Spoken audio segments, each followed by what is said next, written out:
Hello! Okay, we're heading into week 3 of quarantine craft camp here at Make.Do, and today we're making cloth napkins. This is a great project for beginners. It's a good chance to get familiar with your machine, with sewing straight seams, with things like mitered corners and pivoting around edges. Also, as we're trying to think of ways we can treat our earth a little better, conserve resources, cloth napkins are a great way to introduce kind of that no waste lifestyle into your home. Plus, they're so pretty. Isn't this pretty? So this video is going to be pretty straightforward, not a lot of fancy editing, a lot of looking at my hands doing things and not a lot of looking at this face. So bye for now, and I'll see you at the end. We're going to sew a basting stitch all the way around to help us with our hem. So to sew a basting stitch, we need to adjust the length on our machine as high as it'll go. So I'm turning it all the way up to 4 here. And then when I line my fabric, I'm using black thread so you'll be able to see it a little bit better. So when I put my fabric up under here, I'm just gonna follow the edge of my presser foot to the edge of my fabric. I'm also gonna note that my needle position is in the middle. So if your needle is scooted too far to the right or too far to the left, it's gonna give you a different seam allowance here. So check and make sure your needle is in the middle. When I first get started, I'm gonna roll, as I'm holding these threads so that my needle doesn't come unthreaded, I'm gonna roll forward about 3 stitches. No need to back stitch here because this is just a basting stitch.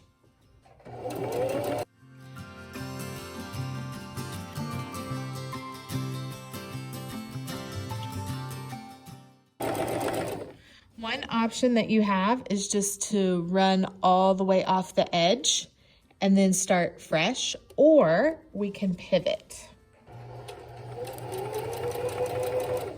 It's good to practice pivoting because it will give you better needle control. So as you start to get close to your corner, I'm gonna roll with my hand wheel. And then when I think I'm about a 1/4 inch, well, that's about what my seam allowance is. When I think I'm ready to pivot, I'm gonna leave my needle down, lift this up and turn. Okay, see how I did not come far enough? So I'm gonna go back and I'm gonna roll 1 more stitch and then check again. And that was a little short, but it'll be fine. So as I start to sew, I'm just easing my way back to the edge of my presser foot.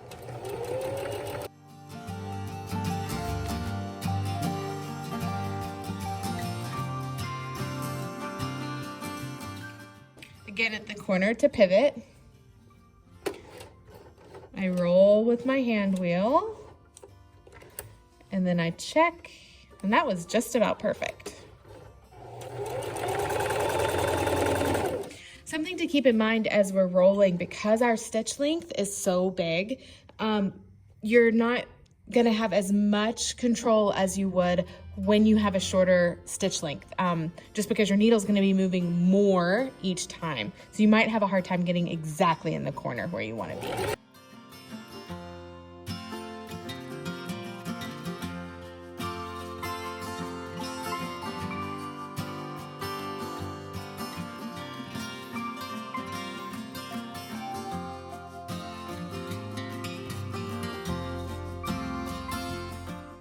Okay, so on this last edge, I'm just gonna roll off the end.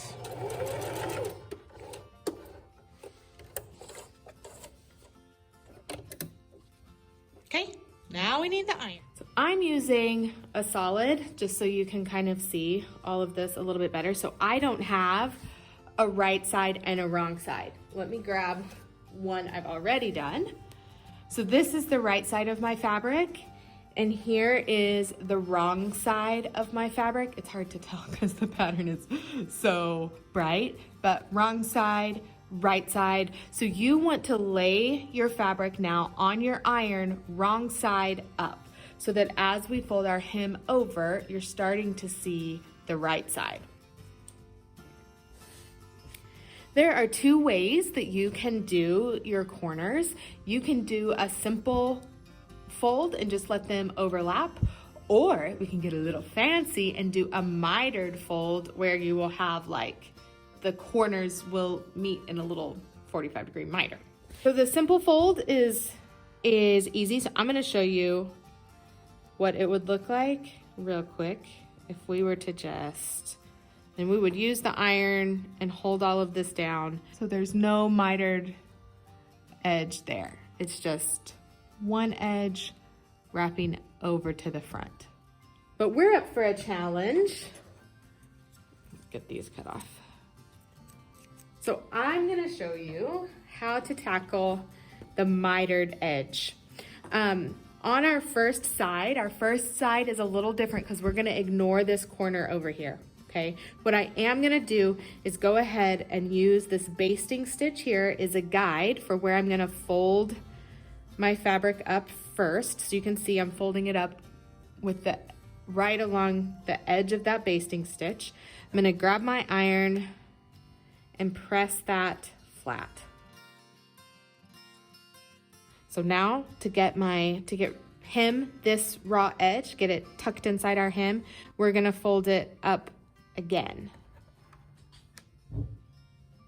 So this time I'm kind of using my finger and feeling, trying to poke so that this new edge here is right along that raw edge on the inside.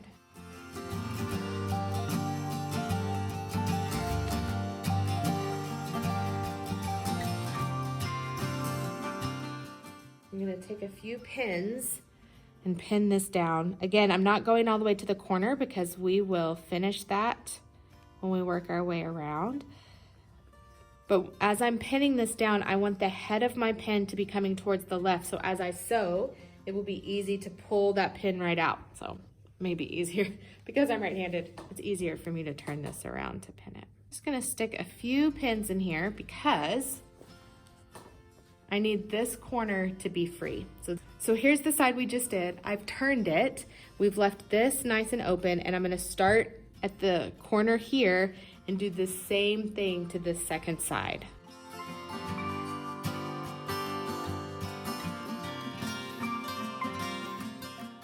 So I've ironed it up the first time.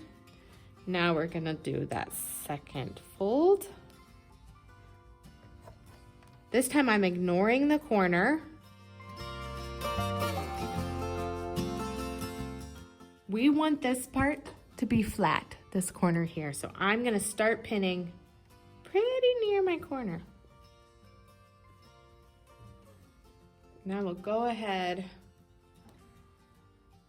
stick a few pins down this edge just to hold all that in place. Time to tackle this miter. So you can see, because I went ahead on this first edge and folded and ironed everything down, you can see this crease here that will eventually be my edge, okay? That's what that crease is there. But we don't want just this overlapping corner here. We want to do a miter. So I've got my bottom edge is ironed and folded under all the way to the end. And then on my right side edge, I've opened it back up so that I have a raw, here's the raw edge of my fabric, okay? Here's my basting line, which is my first fold. And then this crease here shows my second fold, which will be the finished outside edge. So I'm gonna take this bottom edge here that's double folded already, and I'm gonna pick that corner up and fold it over like a triangle. Let me show you that again. Pick that corner up and I'm gonna fold it over like a triangle. Now to get a good miter here, I don't want for this folded edge to cross over this ironed crease. I want it to be just inside. Okay, so here's the edge of my triangle, and just outside of it is the crease that will be my final fold. Stick with me. and it'll all make sense. Okay, so here's our first fold along that basting line. While I'm holding this down, I'm gonna do that first fold. Okay, and then now I do my second fold.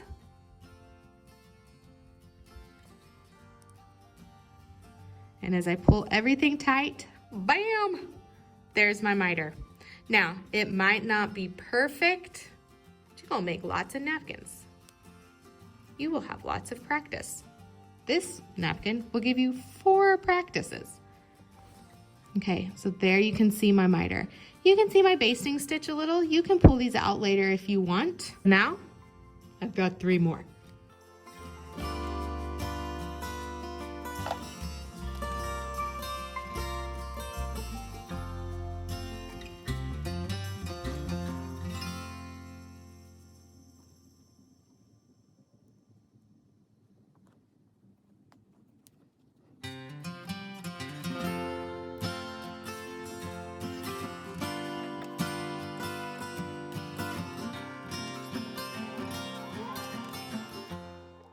So when I get down here, here's where, you know, my first corner that we kind of didn't mess with this end. I'm gonna open this guy up, okay, so that I can iron this all the way to the end.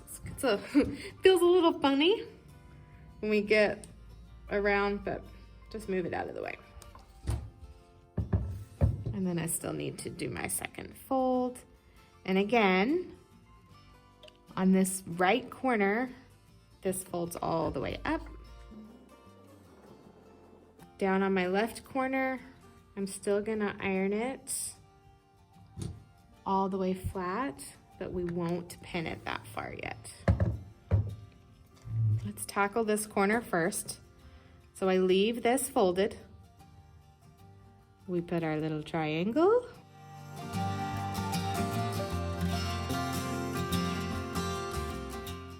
Pull everything tight, and sometimes it won't lay exactly flat like you want, so just kind of have to finagle it. You can iron this little triangle down, that'll help.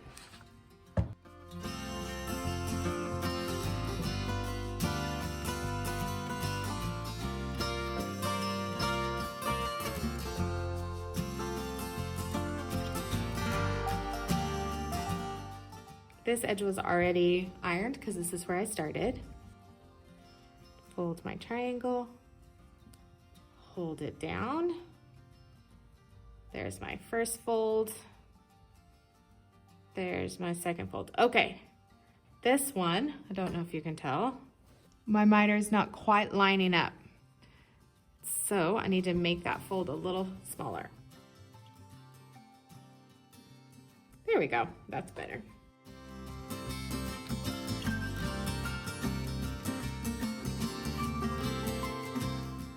And I think that is good enough. It's pinned all the way around. Now we're gonna sew it. The first thing we wanna do is remember to change our stitch lengths. We don't want this basting stitch anymore. I'm gonna turn it back to 2.5. So it's in between 2 and 3. 3 would be fine too, since we're about to top stitch here. That means we're just gonna do a stitch on top of all of our layers. I don't wanna start right in a corner. I'm gonna come down, whoop, my needle's down. So I'm gonna come down a little bit.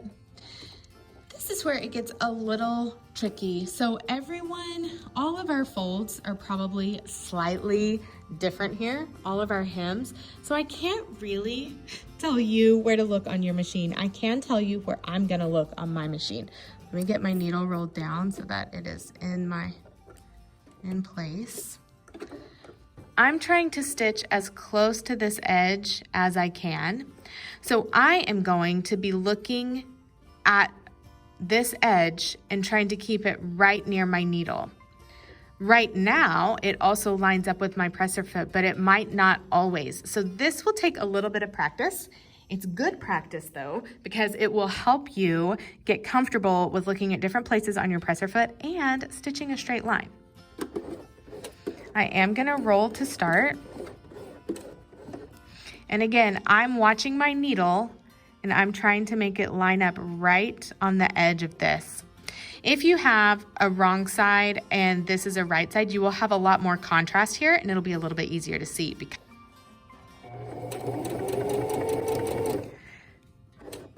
I always stop with my needle down anytime I need to adjust anything. This is why we pinned our pins the way that we did, so that now we can just pull them out and stick them in our pin cushion. If they were going the other direction, it would be a lot harder to pull them out.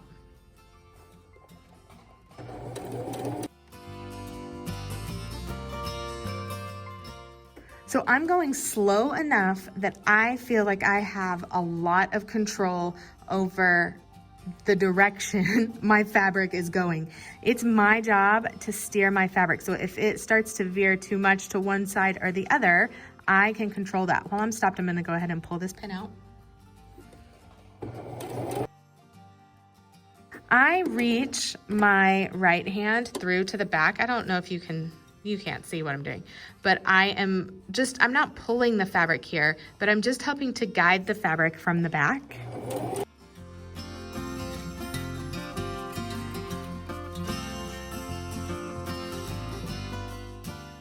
My napkin is very folded up, all this fabric.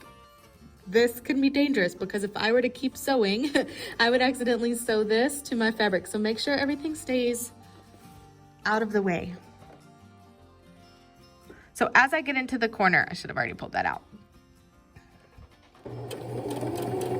I'm gonna start to use my hand wheel now, and I'm gonna roll my hand wheel until my needle is down in this corner to where when I pivot, I will start sewing where I need to along this new edge.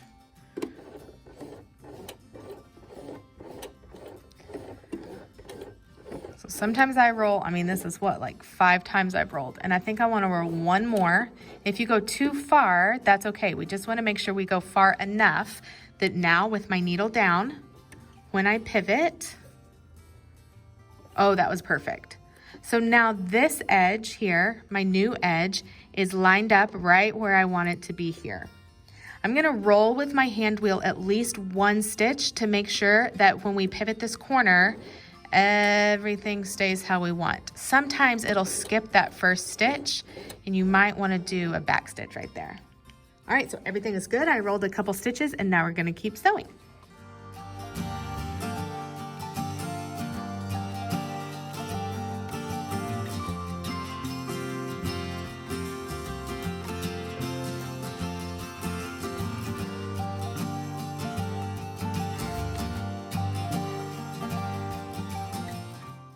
Okay, so I am on my last corner here. Here's where I started. So now as I pivot, roll, I'm going to try to land on top of these old stitches. So I will roll forward. I'm going over those stitches a couple times and now I'm gonna back stitch and forward just to lock all of that in place. It's gonna look really dark since I used this black thread. Okay, we did it. So on this one, where it's got the dark contrasting thread, so you can see there's where I started and stopped because it's a little bit thicker. But you're gonna notice more imperfections on this one.